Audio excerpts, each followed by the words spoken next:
বন্ধুরা স্বাগত জানাচ্ছি আরেকটি নতুন ভিডিওতে। আজকের এই ভিডিওতে আমি আপনাদের জনি ফ্যান বা জালি ফ্যানের এসি মোটরকে ডিসি মোটরে রূপান্তর করে একটি ডিসি ফ্যান বানিয়ে দেখাবো। অলরেডি আপনারা ভিডিওতে দেখতে পাচ্ছেন ফ্যানটি। কিভাবে এই ফ্যানটি তৈরি করলাম সেটাই দেখাবো আজকের এই ভিডিওতে। এটায় 12 ভোল্টের ডিসি মোটর ব্যবহার করেছি, যার ফলে এটা 12 ভোল্টের ব্যাটারি দিয়ে চালানো যাবে। সুতরাং লোডশেডিং এর সময় এটা খুব ভালোভাবে কাজে দেবে, কারণ এটা সোলারের সাহায্যেও চালানো যাবে। তো চলুন দেখাই কিভাবে এটা তৈরি করলাম।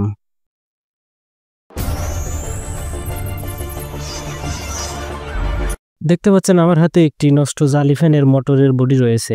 এর ভিতরের কয়েলটি আমি আগেই খুলে ফেলেছি। এখন ভেতরে এই রোটারটি খুলে নিতে হবে। এটা এখানে জ্যাম হয়ে আটকে আছে, এটাকে এভাবে খোলা যাবে না। এখান থেকে বুশের এই সাপোর্টটি খুলে নিতে হবে আগে।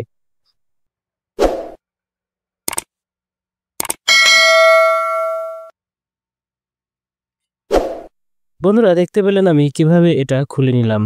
এবারের আরেকটি অংশের সাথে বুশ লাগানো আছে, সেটাও খুলে নিতে হবে, কারণ বুশ থাকলে মোটর এখানে ফিটিং করা যাবে না।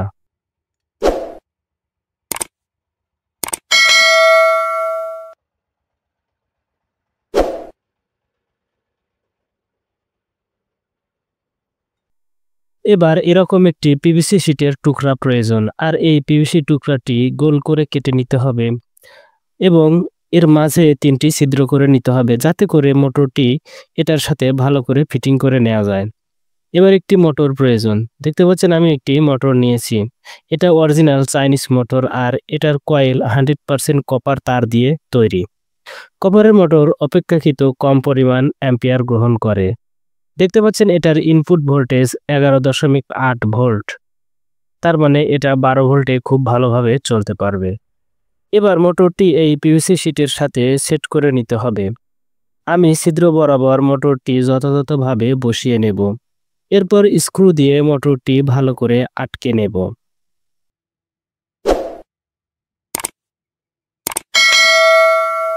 এবার মোটরটি এখানে বসিয়ে নিতে হবে। এখন এটা গ্লু দিয়ে ভালো করে আটকে নেব।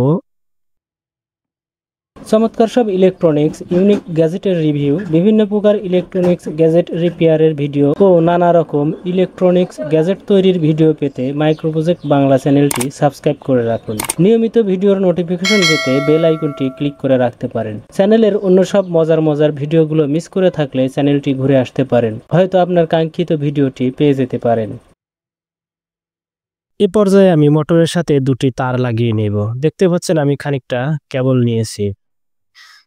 এখন এই লাল কেবলটি মোটরের পজিটিভ টার্মিনালের সাথে সোল্ডার করে নেব। এরপর কালো কেবলটি মোটরের নেগেটিভ টার্মিনালের সাথে সোল্ডার করে নিতে হবে। দেখতে পাচ্ছেন এটা লাগানো হয়ে গেছে। এখন এখানে খানিকটা গ্লু দিয়ে দেব, যাতে করে এটায় যখন পেছনের অংশটি লাগাবো তখন এটা নেগেটিভ পজিটিভ একত্র না হয়। দেখতে পাচ্ছেন আমি এখানে কিভাবে গ্লু দিয়ে আটকে দিলাম। এখন তারে হঠাৎ কোনো টান লাগলেও এটা ছুটবে না। এবার মোটরের পেছনের অংশটি লাগিয়ে নিতে হবে। এটার সাথে যে বড় স্ক্রু ছিল সেগুলো দিয়ে এটা ভালো করে আটকাতে হবে। এটা সমান্তরালভাবে সুন্দর করে আটকাতে হবে। বাঁকা হলে মোটরের সাথে পাখা লাগিয়ে যখন চালানো হবে তখন এটা প্রচন্ড রকম ঝাঁকি হবে।